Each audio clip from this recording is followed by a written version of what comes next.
The tale of the Trojan War, one of the most famous stories in history.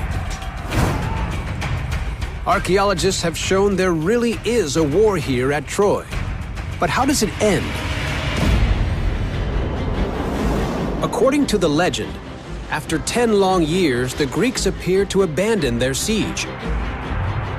They leave behind an offering, a gigantic wooden horse.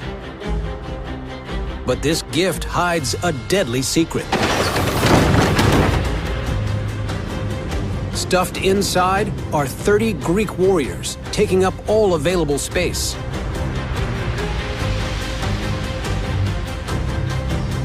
They hope they can fool the Trojans into taking them into the city.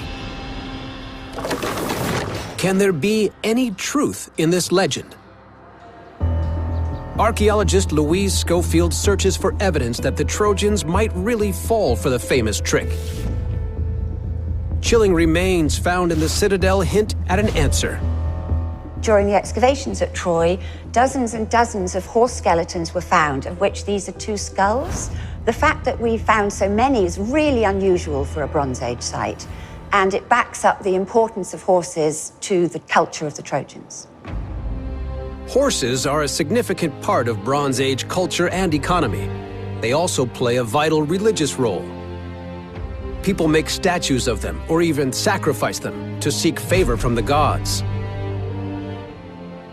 It would make perfect sense that the Greeks would leave a large statue of a wooden horse on the plains of Troy as an offering to their gods. Also, given the importance of the horse to the Trojans, you can see why they would want to bring it within their city and offer it to their goddess themselves.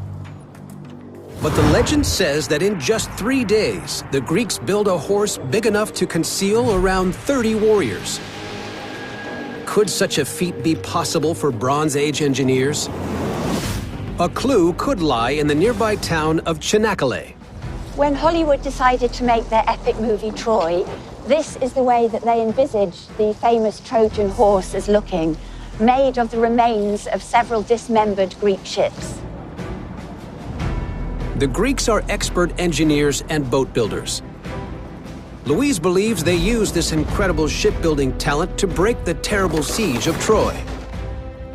I don't think they could have built a wooden horse from scratch in just 3 days, but they had their warships and they could have dismantled those to build such a horse.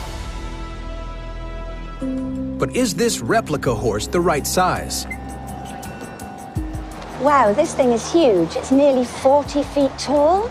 I wonder if it would have needed to be this big to house 30 Greek warriors, or whether it's a Hollywood exaggeration. At Nottingham Trent University, England, head of engineering Neil Mansfield gears up to undertake a unique experiment to investigate how big the Trojan horse has to be. The question is, can we really build a wooden horse that will fit 30 men and to get it through those gates to the city of Troy? Neil starts with a modern-day comparison. Okay, so we're going to be getting into the van. He wants to know what size vehicle will hold 30 people. In you come. All right. He estimates this empty van could be a good starting point for the body of the horse. 21, 22. But we've only got 22 crammed into this van. So if you make it even bigger to fit 30 in, it's going to be enormous. Feel the heat already up here.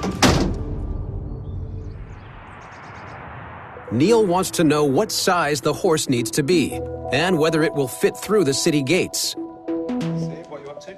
He works with human ergonomist John Lovegrove. So how big does a Trojan horse need to be to fit 30 Greek soldiers inside? That's a really good question. The first thing you have to do is think about the size of the people inside the horse.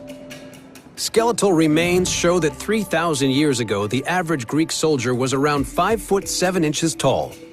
They would be fit, smaller than today. Next, John works out how the Greeks would design their horse. He bases his model on a ship. In this model, I've placed a boat hole inside the horse and then sat the Greek soldiers side by side down both sides of the boat. And in the centre, we were able to put a third row.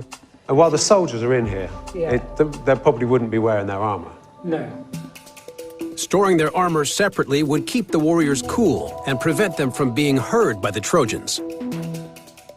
So if we put them all together, how big is it? We had an approximate height of 5 meters to the back of the horse, and then 6.5 meters to the head. So 15, 20 feet, that's pretty big. Yeah, it's huge, Yeah. Question is, would that fit through the gates of Troy? Archaeologists think the main gate at Troy is about 13 feet wide and 16 feet high, with a mud brick arch over the top. At 20 feet tall, John's design is too big. But he believes with some adjustments, the Trojan horse could be a success.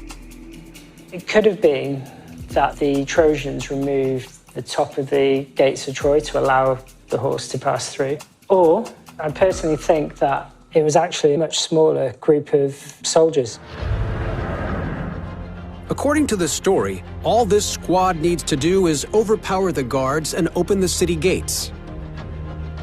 So you're saying, with fewer soldiers, we get a smaller horse, it fits through the gate, and that would have worked? Yes. John's new design shows the ingenious Trojan horse really could be the stealth weapon that ends the brutal siege of Troy. Maybe there weren't 30 soldiers inside the Trojan horse. Maybe it was a smaller number. But we can't forget these Greeks. They were outstanding engineers. They knew what they were doing, and I think they could have done it.